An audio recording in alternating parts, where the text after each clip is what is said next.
तो इस लेक्चर में हम स्टार्ट कर रहे हैं मॉलिक्यूलर डायग्नोसिस का टॉपिक। बायोटेक की मेडिसिन में हमने एप्लीकेशन पढ़ी थी जिसमें हम इंजीनियर्ड इंसुलिन की प्रोडक्शन पढ़ चुके हैं, एडीए जीन थेरेपी पढ़ चुके हैं और अब हम बात कर रहे हैं मॉलिक्यूलर डायग्नोसिस। तो सबसे पहला क्वेश्चन आता है कि मॉलिक्यूलर डायग्नोसिस इतना इम्पोर्टेंट क्यों है, हम क्यों इसके ऊपर फोकस कर रहे हैं। तो ये किस लिए ज़रूरी है, क्यों हमें इसकी ज़रूरत है, क्योंकि for effective treatment of disease, अगर हमें किसी डिजीज़ का इफेक्टिव ट्रीटमेंट चाहिए तो उसके लिए दो चीज़ें बड़ी एसेंशियल है। Two things which are essential, दो चीज़ें बड़ी एसेंशियल है। पहली चीज़ जो ज़रूरी है उसके लिए वो क्या है, अर्ली डायग्नोसिस। तो हम कई दिनों से इसको डिस्कस भी कर रहे हैं, बताया भी था मैंने। अर्ली डायग्नोसिस का मतलब क्या है कि सिम्टम्स आने से पहले हम डिजीज़ को डायग्नोज करें। और दूसरी चीज़ क्या इंपॉर्टेंट है, अंडरस्टैंडिंग ऑफ पैथोफिजियोलॉजी। जो पैथोजन है आपका, उसकी बॉडी कैसे फंक्शन करती है, उसकी फिजियोलॉजी क्या है, वो भी हमें पता होना चाहिए। उसका मोड ऑफ एक्शन हमें पता होना चाहिए कि वो कैसे एक्ट करता है, ताकि हम ये सीख सकें कि उसको हम कंट्रोल कैसे कर सकते हैं, वो चीज़ हमें पता चल जाए। तो अगर हम चाहते हैं कि किसी भी डिजीज़ को हम इफ़ेक्टिवली ट्रीट कर पाए तो उसके लिए हमें दो चीज़ें पता होना चाहिए। एक तो हम डिजीज़ का अर्ली डायग्नोसिस कर पाए, ठीक है। अब अर्ली डायग्नोसिस जो है it is not possible by conventional diagnosis method. Conventional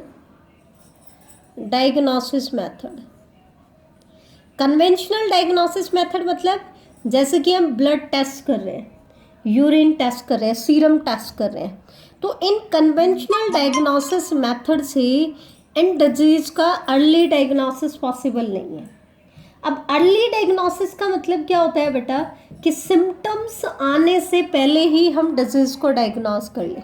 क्या कर लें, सिम्टम्स आने से पहले ही हम डिजीज़ को डायग्नोस कर लें।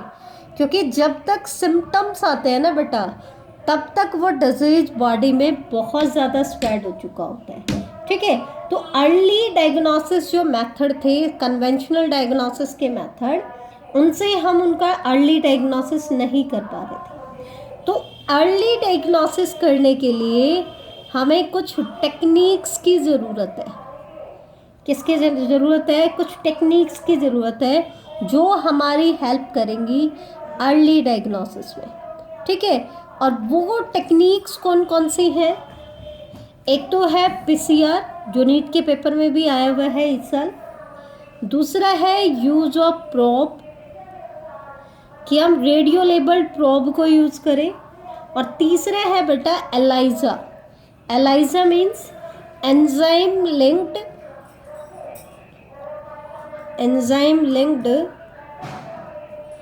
इम्यूनोजॉर्बेंट एसे।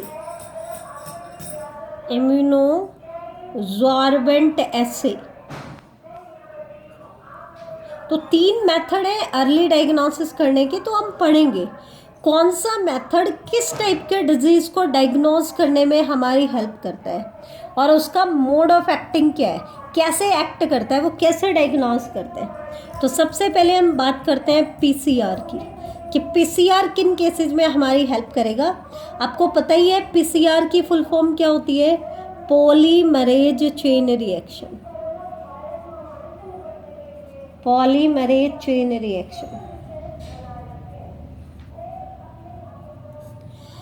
अब मेरी बात ध्यान से सुनो, पीसीआर किन केसेस में हमारी हेल्प करेगा अर्ली डायग्नोसिस में। कोई डिजीज है, उसको हम डायग्नोज क्यों नहीं कर पा रहे, कन्वेंशनल मेथड से हम उसको डायग्नोज नहीं कर पा रहे।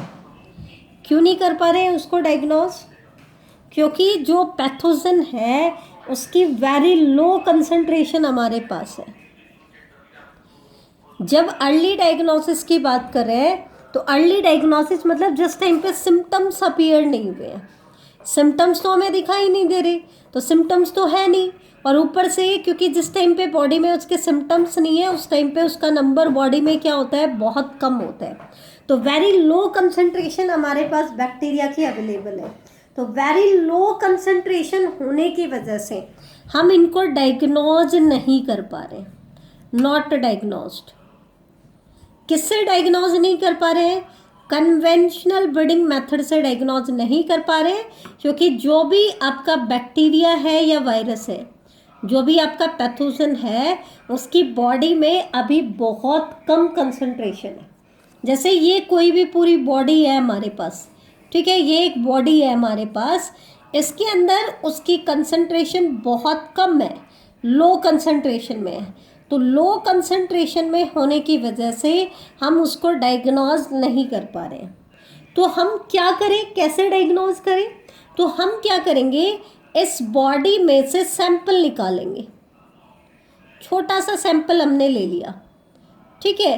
अब इस सैंपल की हम क्या करा देंगे, पीसीआर करा देंगे।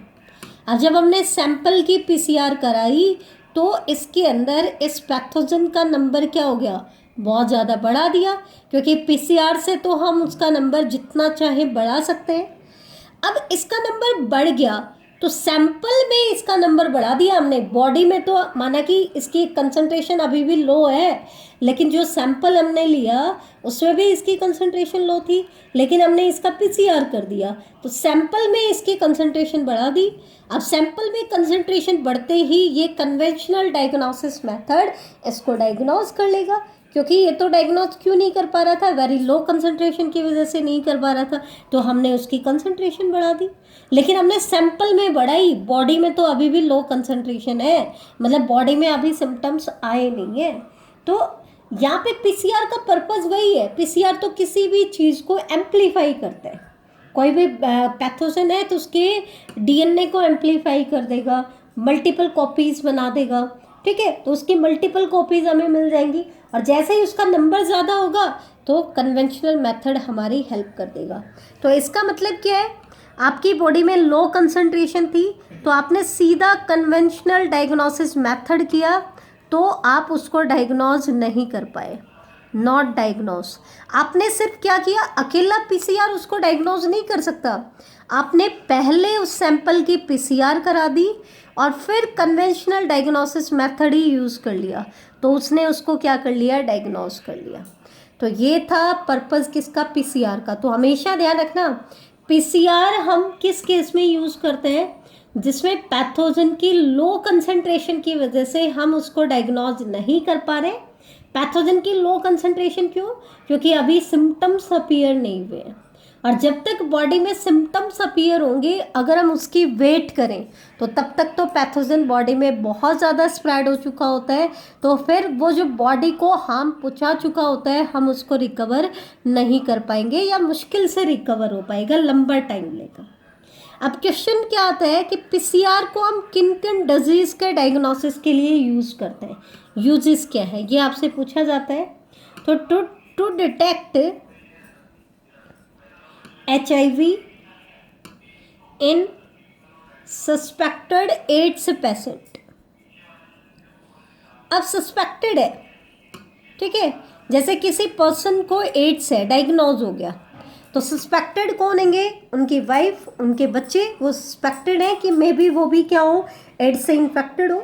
तो हमें उनकी बॉडी में HIV को डिटेक्ट करना है कि उनकी बॉडी में तो HIV का इन्फेक्शन नहीं है, नॉर्मल मेथड से, क्योंकि अगर उनको सिम्टम्स आए होते तो हम वैसे ही समझ जाते, लेकिन मान लो हमें अर्ली डायग्नोसिस करना है ताकि हम उसको कंट्रोल कर सकें, तो उसके लिए हमें क्या करना पड़ेगा, उसके सैंपल का पहले पीसीआर कराना पड़ेगा, फिर उसको डायग्नोज करना पड़ेगा, तो अर्ली डायग्नोसिस हो जाएगा। तो जो सस्पेक्टेड एड्स पेशेंट है उनमें HIV के इन्फेक्शन को डिटेक्ट करने के लिए भी हम पीसीआर यूज़ करते हैं। दूसरा, to detect mutation in genes in suspected cancer patient.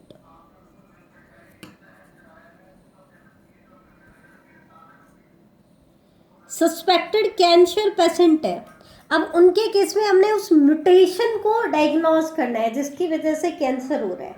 अब देखो बेटा, अर्ली डायग्नोसिस करना है मतलब उस टाइम पे सिम्टम्स तो है नहीं, इसका मतलब वो म्यूटेशन बॉडी में बहुत लेस अमाउंट में, म्यूटेटेड जीन आपके पास बहुत कम अमाउंट में, ज़्यादा असर कैंसरस नहीं है बॉडी में, अभी ज़्यादा स्प्रेड नहीं हुआ है। तो हम क्या करें, नॉर्मल मेथड तो डायग्नोज नहीं कर पा रहा, तो हम क्या करें, उसको पीसीआर करा दें। पीसीआर करा देंगे तो उस जीन, जो म्यूटेटेड जीन है, उसकी मल्टीपल कॉपीज आपके पास प्रेजेंट हो जाएंगी, तो हम उसको इजीली डायग्नोज कर लेंगे। ठीक है, इसी तरीके से अगर कोई भी जेनेटिक डिसऑर्डर है, अब जेनेटिक डिसऑर्डर किस वजह से होता है, किसी ना किसी म्यूटेशन की वजह से होता है, तो उन म्यूटेशंस को हम डायग्नोज कर लेंगे किसकी हेल्प से, पीसीआर की हेल्प से। अर्ली डायग्नोसिस की बात करें, हालांकि डायग्नोज तो तब भी हो जाएगा जब सिम्टम्स आ जाएंगे, लेकिन वो सिम्टम्स जब तक आते हैं तब तक बॉडी को वो बहुत ज़्यादा हार्म पहुंचा चुके होते हैं। ठीक है, इन सभी मेथड में, चाहे वो HIV के इन्फेक्शन को डायग्नोज करे, कैंसर को डायग्नोज करे या जेनेटिक डिसऑर्डर को डायग्नोज करे, पीसीआर का मोड ऑफ एक्शन वही है, क्या कि पैथोजन के न्यूक्लिक एसिड को एम्प्लीफाई कर रहे हैं। ठीक है, पैथोजन के न्यूक्लिक एसिड को एम्प्लीफाई कर रहा है, किसमें, सैंपल में, ना कि बॉडी में। ठीक है, तो ये तो था पीसीआर। अब हम सेकंड मेथड को यूज करेंगे, दैट इज, कई बार rDNA टेक्नोलॉजी के नाम से आ जाता है। कई बार इस टेक्नोलॉजी में हम क्या करते हैं बेटा, रेडियो लेबल्ड प्रोब को यूज करते हैं। किसको यूज करते हैं, रेडियो लेबल्ड प्रोब को यूज करते हैं। अब ये क्या है, अब प्रोब तो आपको पता है आर्टिफिशियली डिजाइन किए जाते हैं, हमने डीएनए फिंगरप्रिंटिंग में भी पढ़ा था प्रोब को। प्रोब क्या है, स्पेसिफिक कॉम्प्लीमेंट्री सीक्वेंसेस है जो एक पर्टिकुलर सीक्वेंस के कॉम्प्लीमेंट्री डिजाइन किए जाते हैं। तो यहाँ पे भी जो हम प्रोब बना रहे हैं वो क्या है, सिंगल स्ट्रैंडेड डीएनए और आरएनए सेगमेंट। ये भी क्या है बेटा, सिंगल स्ट्रैंडेड डीएनए और आरएनए सेगमेंट है। भाई प्रोब होता ही कैसा है, सिंगल स्ट्रैंडेड, ताकि वो अपनी कॉम्प्लीमेंट्री सीक्वेंस के साथ हाइड्रोजन बॉन्डिंग कर सके। कितना छोटा स्ट्रैंड हमने बोला है, कितना, 20 से 50 बेसिस का स्ट्रैंड होता है। और साथ में इस प्रोब के साथ हमने क्या बाइंड करा दिया है, रेडियो एक्टिव मॉलिक्यूल बाइंड करा दिया है। ठीक है, तो इसको रेडियो लेबल्ड बता दिया है, मतलब it is tagged with A radio active molecule. अब क्वेश्चन आता है, हमने कहा कि ये जो प्रोब होगा ये किसी सीक्वेंस के कॉम्प्लीमेंट्री होगा। अब ये किस सीक्वेंस के कॉम्प्लीमेंट्री हम बनाते हैं, ये चीज समझने वाली है, तो ध्यान से सुनना। जैसे हम किसी भी पर्टिकुलर डिजीज को डायग्नोज करना चाहते हैं, तो उस डिजीज का कोई ना कोई पैथोजन तो होगा। अब जैसे कि हमने ह्यूमन जीनोम प्रोजेक्ट में पढ़ा था कि हम ह्यूमन सोर्सेज के साथ साथ नॉन ह्यूमन सोर्सेज की भी सीक्वेंसिंग कर चुके हैं। ठीक है, तो कोई भी पैथोजन है उसके डीएनए की सीक्वेंस या आरएनए की सीक्वेंस हमें पता है, क्योंकि हम ऑलरेडी सीक्वेंसिंग कर चुके हैं। तो इसकी सीक्वेंस हमें पता है, हमें डायग्नोज करना है इस पैथोजन को, तो हम क्या करेंगे, सीक्वेंसिंग की हेल्प से जो हमें डाटा मिला है उस सीक्वेंस के कॉम्प्लीमेंट्री क्या डिजाइन कराएंगे, प्रोब। क्या डिजाइन करेंगे, प्रोब, और उस प्रोब को एक रेडियो एक्टिव मॉलिक्यूल के साथ बाइंड करा देंगे। अब जैसे मान लो दो ह्यूमन है, ह्यूमन फर्स्ट और ह्यूमन सेकेंड। ठीक है, मान लो इसको टीबी के सिम्टम्स आ रहे, दोनों को खांसी है, इसको भी हमें लग रहा है कि इसको भी खांसी है।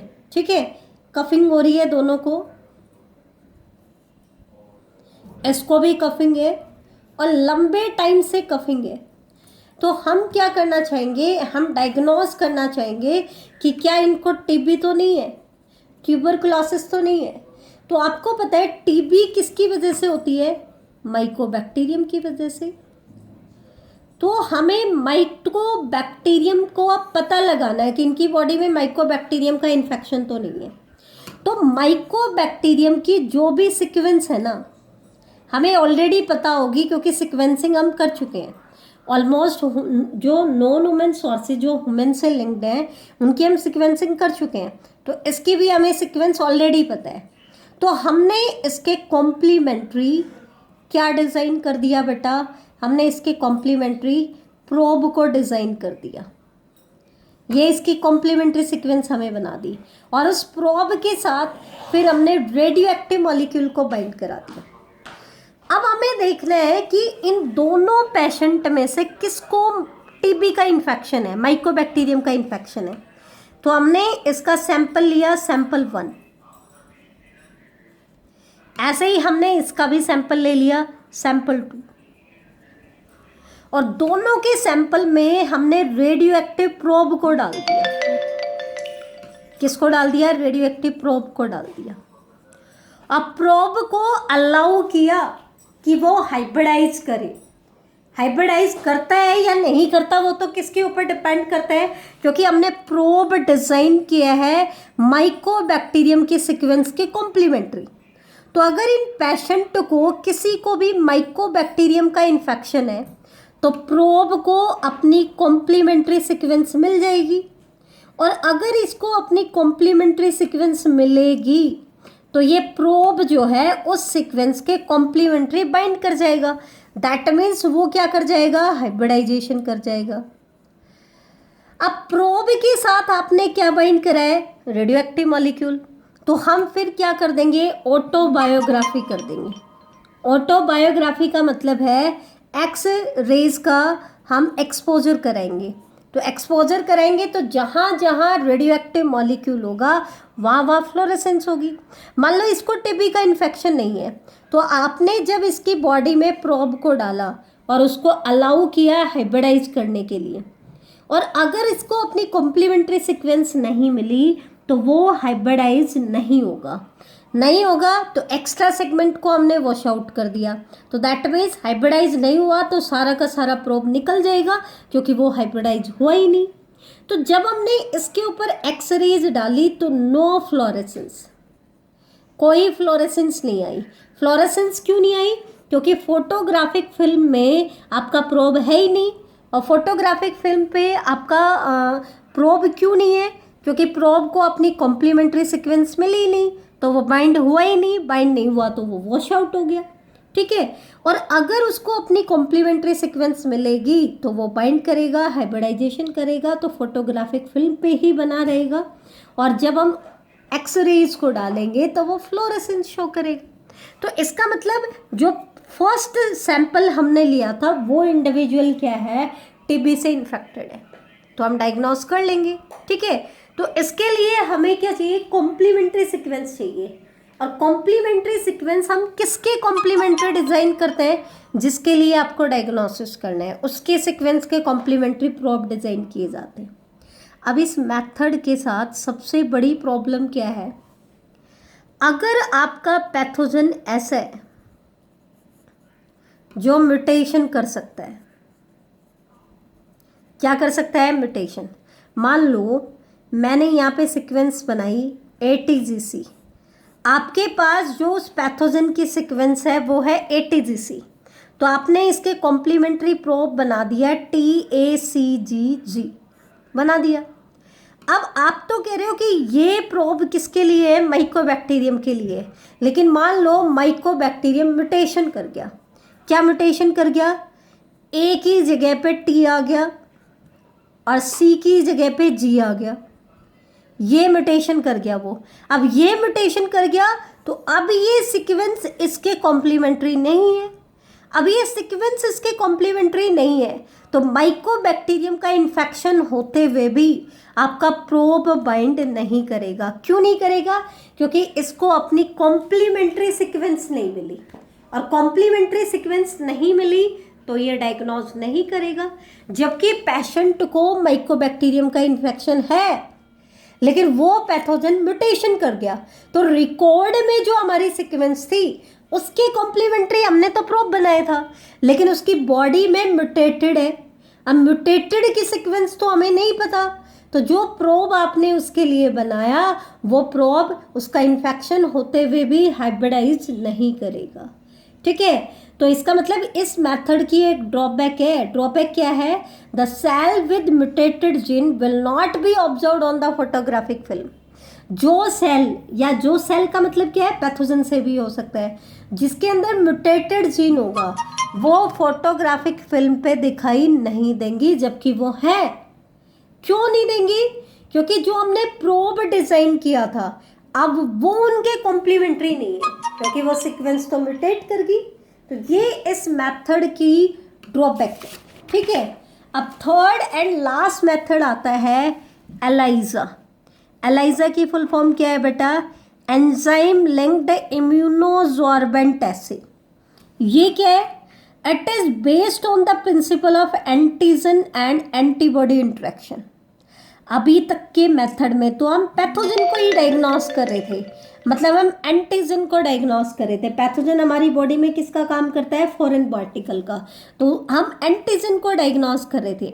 लेकिन ये एक ऐसा मेथड है जो एंटीजन या एंटीबॉडी दोनों को डायग्नोस कर सकता है। तो ये एंटीजन एंटीबॉडी इंट्रैक्शन के ऊपर बेस्ड होता है। जैसे कि मान लो आपको माइकोबैक्टीरियम का इन्फेक्शन है, तो आपका इम्यून सिस्टम एक्टिव हुआ होगा, वो जीतेगा या नहीं जीतेगा वो तो बॉडी की इम्यूनिटी पे डिपेंड करता है।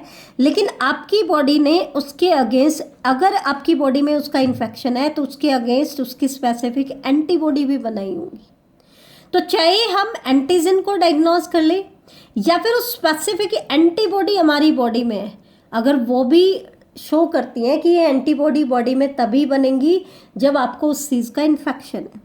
ठीक है, तो इसके केस में जो हम पैथोजन को डिटेक्ट करते हैं या तो एंटीजन की प्रेजेंस के लिए डिटेक्ट करते हैं, जैसे कि कोई प्रोटीन या ग्लाइकोप्रोटीन, या फिर उस पैथोजन के अगेंस्ट बॉडी जो एंटीबॉडीज बनाती हैं हम उनको भी डिटेक्ट कर सकते हैं। तो ये जो एलाइजा किसके ऊपर बेस्ड होती है? एंटीजन एंटीबॉडी इंट्रैक्शन के ऊपर बेस्ड होती है। तो ये चीज़ ध्यान रखना, ये इंपॉर्टेंट है। तो ये भी हमारी डायग्नोसिस में हेल्प करती है।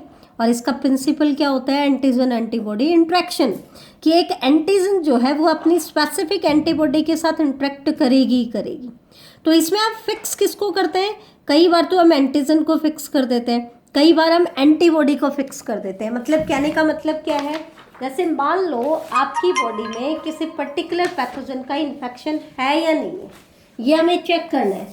ठीक है, तो आपको पता है कि अगर आपकी बॉडी में उसका इन्फेक्शन है तो आपकी बॉडी ये स्पेसिफिक एंटीबॉडी बनाएगी। जैसे मैंने इसको नाम दिया है AB स्टार। अब आपको पता है AB स्टार एंटीबॉडी कब बन रही है? जब आपकी बॉडी में AG स्टार एंटीजन एंटर कर रहा है, जैसे पर्टिकुलर डिजीज का एंटीजन है। तो दो तरीके हैं। दो तरीके क्या है? सबसे पहला तरीका क्या है कि हम एंटीबॉडी को एलाइजा के जो वेल्स होते हैं उनके ऊपर फिक्स कर देते हैं। ठीक है, स्पेसिफिक एंटीबॉडी AB स्टार हमने डाल दिया और ऊपर से हमने इसके ऊपर सैंपल डाल दिया और सैंपल को अलाउ किया, इतना टाइम हम देते हैं कि वो हाइब्रिडाइज करे।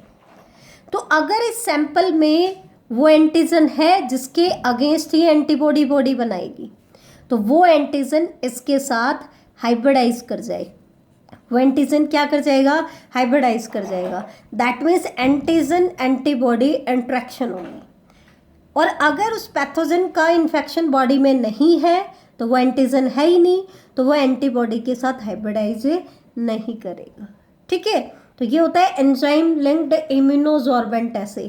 ठीक है, एंजाइम लिंक्ड, एंजाइम के साथ हम बाइंड करा देते हैं, इम्यूनोसॉर्बेंट एसे बोलते हैं। तो ये हमारे डायग्नोसिस में हेल्प करता है और इसका बेस होता है antigen antibody interaction.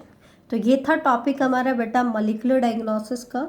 Next topic में हम स्टडी करेंगे ट्रांसजेनिक एनिमल्स को। Thank you.